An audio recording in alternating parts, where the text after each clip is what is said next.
Hey everyone, welcome back to Home Library Book Review. Today we present to you another book review on the 48 Laws of Power by author Robert Greene. This book argues that if you manage to charm and deceive your opponents, you will attain the ultimate power. Author states that the better you become at handling power, the better friend and person you will become. We have divided the review in several parts to accommodate all the 48 laws. If you like the video, please give it a thumbs up. And if you are new to my channel, please do subscribe with the bell notification so that you are the first one to receive our videos. So let's get started right away.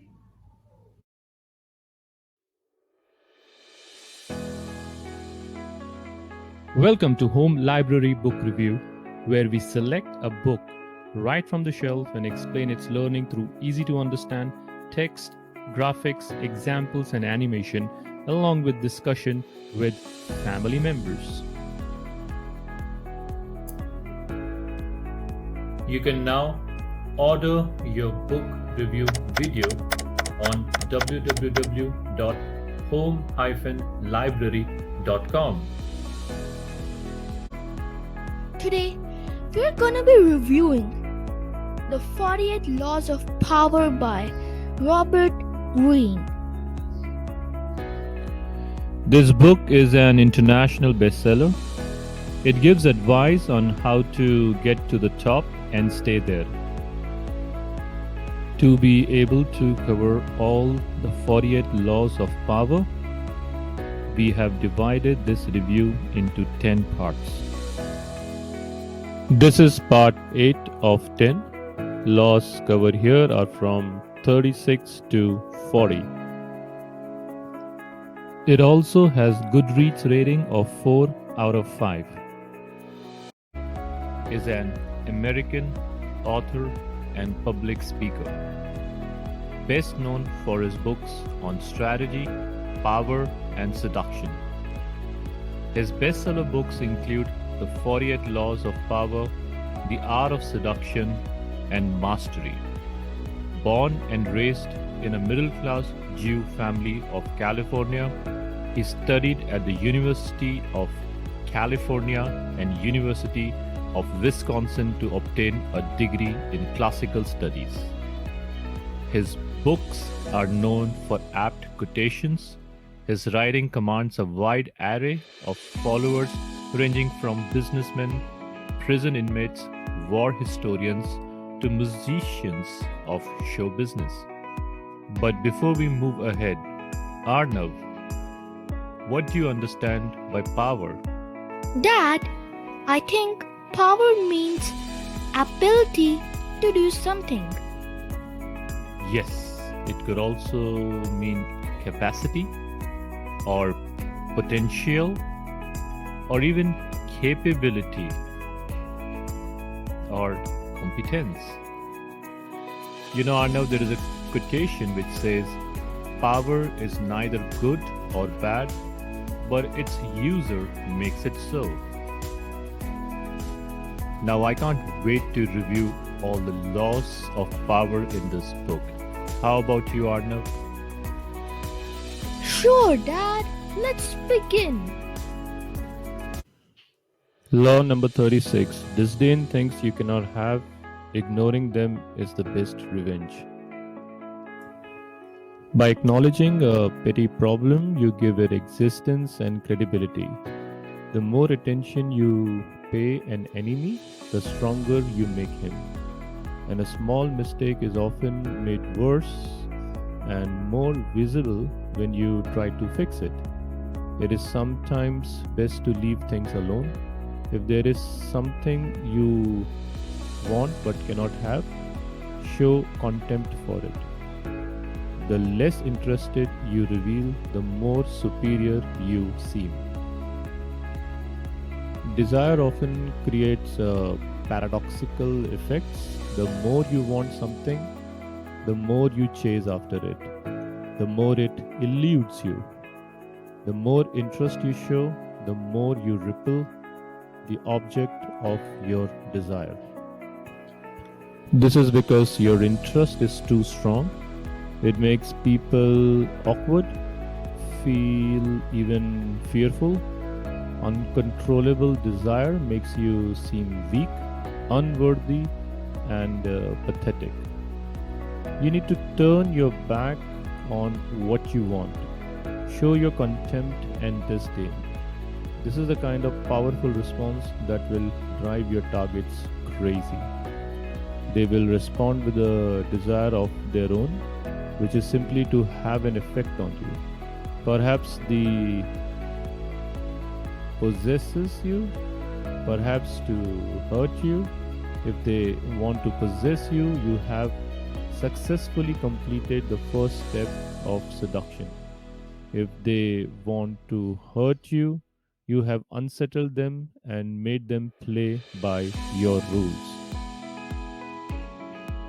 Contempt is the prerogative of the king, where his eye turn, what he decides to see is what has reality. What he ignores and turns his back on is as good as dead. If choosing to ignore enhances your power, it follows that the opposite approach, commitment and engagement, often weakens you. By paying undue attention to a puny enemy, you look puny. And the longer it takes you to crush such an enemy, the larger the enemy seems. Even if you succeed in crushing the irritant, or even if you merely wound it, you create sympathy for the weaker side.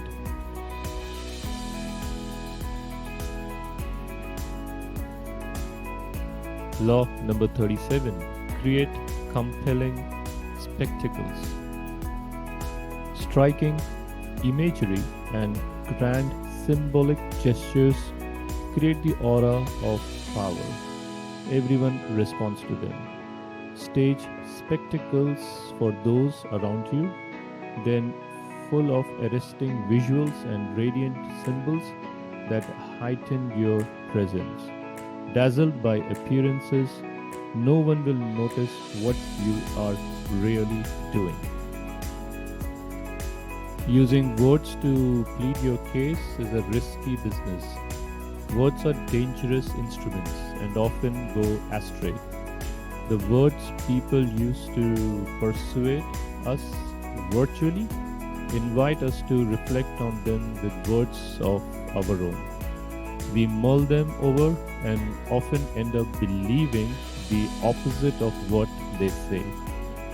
It also happens that words offend us, stirring up associations unintended by the speaker. The visual, on the other hand, short circuits the labyrinth of words. It strikes with an emotional power and immediacy that leaves no gaps for reflection and doubt. Like music, it leaps right over rational, reasonable thoughts. Words put you on the defensive. If you have to explain yourself, your power is already in question. The image, on the other hand, imposes itself as a given. It discourages questions, creates forceful association, resists unintended interruptions, communicates instantly, and forges bonds that transcends social differences. Words stir up an argument and division. Images bring people together. They are the quintessential instruments of power. The symbol has the same force. Whether it is a visual or a verbal description of something visual, the symbolic object stands for something else, something abstract. The abstract concept, purity, patriotism, courage, love, is full of emotional and powerful associations.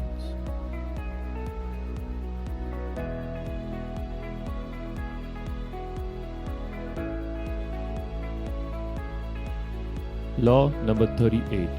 Think as you like, but behave like others. If you make a show of going against the times, flaunting your unconventional ideas and unorthodox ways, people will think that you only want attention and that you look down upon them.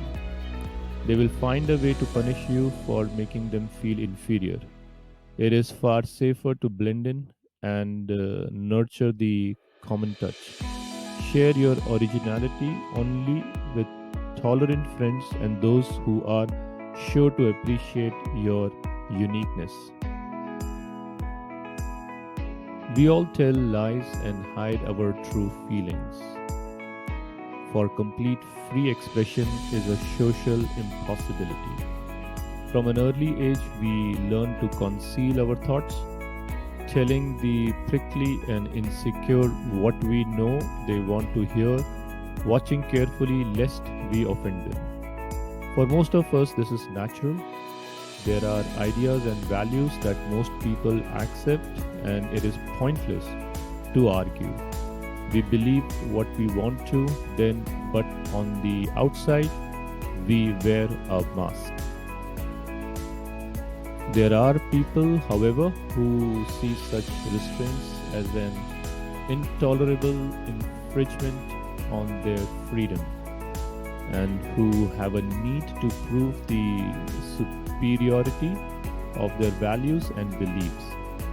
In the end, though, their arguments convince only a few and offend a great deal more.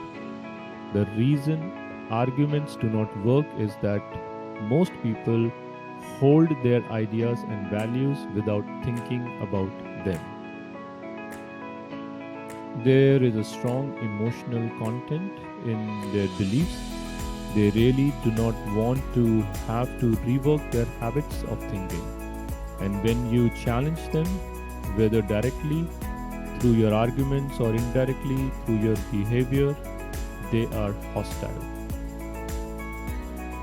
Wise and clever people learn early on that they can display conventional behavior and mouth conventional ideas without having to believe in them. The power these people gain from blending in is that of being left alone to have the thoughts they want to have and to express them to the people they want to express them to, without suffering isolation or ostracism.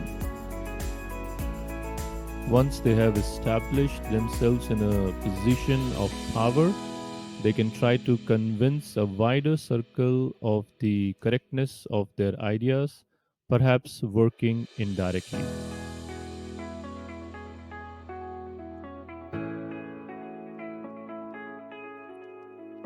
Law number 39.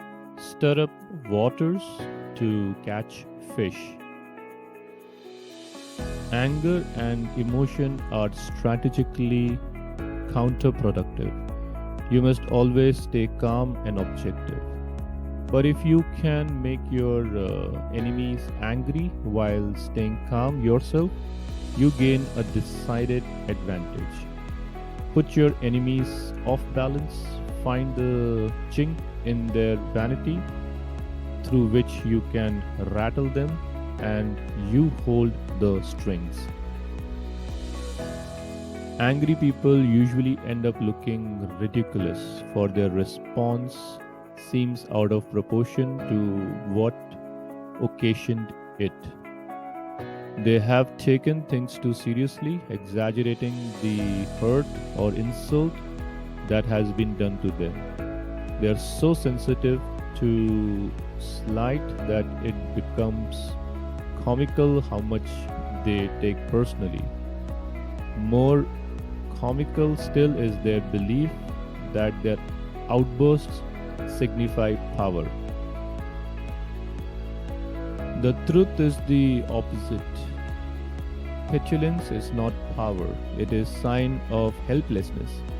People may temporarily be cowed by your tantrums, but in the end, they lose respect for you.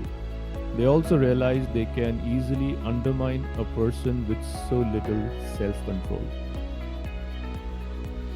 The answer, however, is not to repress our angry or emotional responses, for repression drains us of energy and pushes us into strange behavior. Instead, we have to change our perspective.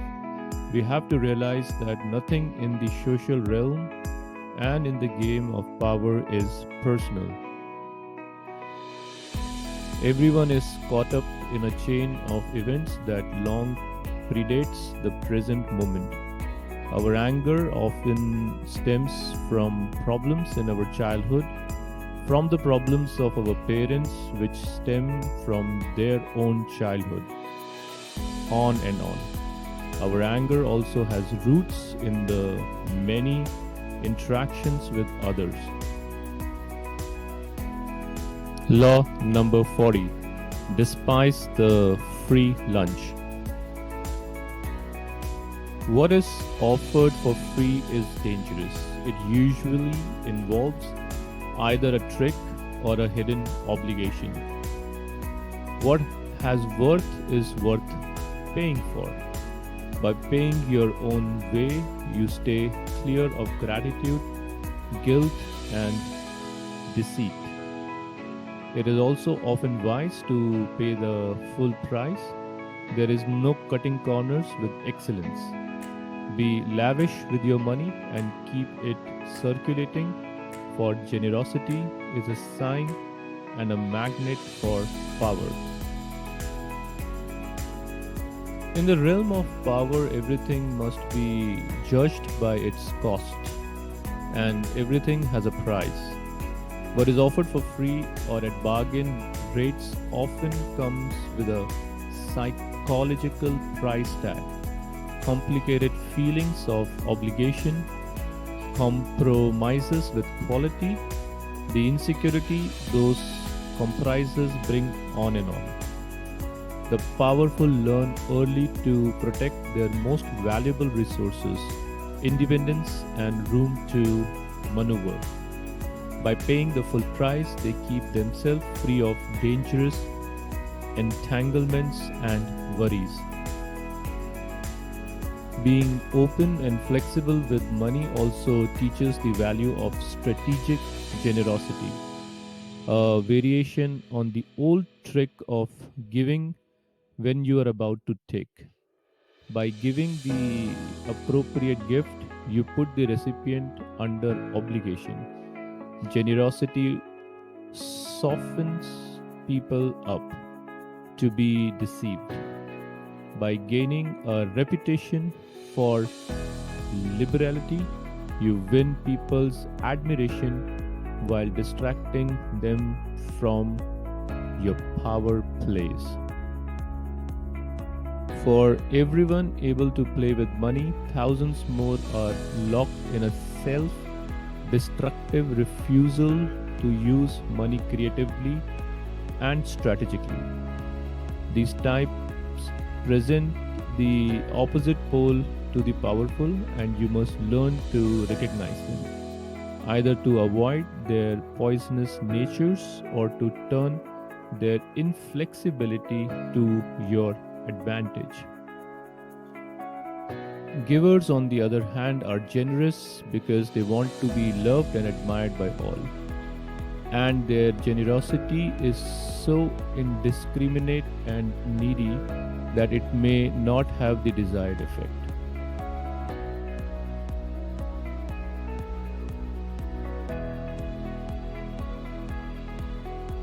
Let's summarize the 5 laws that we have learned today. Law number 36: disdain things you cannot have. Ignoring them is the best revenge. Law number 37: create compelling spectacles. Law number 38: think as you like but behave like others. Law number 39: stir up waters to catch fish. And finally, law number 40: despise the free lunch. Part 9 coming soon. Please subscribe to our channel so that you're the first one to receive this video as it comes. In part 9, we will be covering from Law 41 to Law 45. Law 41. Avoid stepping into a great man's shoes. Law number 42. Strike the shepherd and the sheep will scatter. Law number 43. Work on the hearts and minds of others. Law number 44. Disarm and infuriate with the mirror effect. And law number 45. Preach the need for change but never reform too much at once.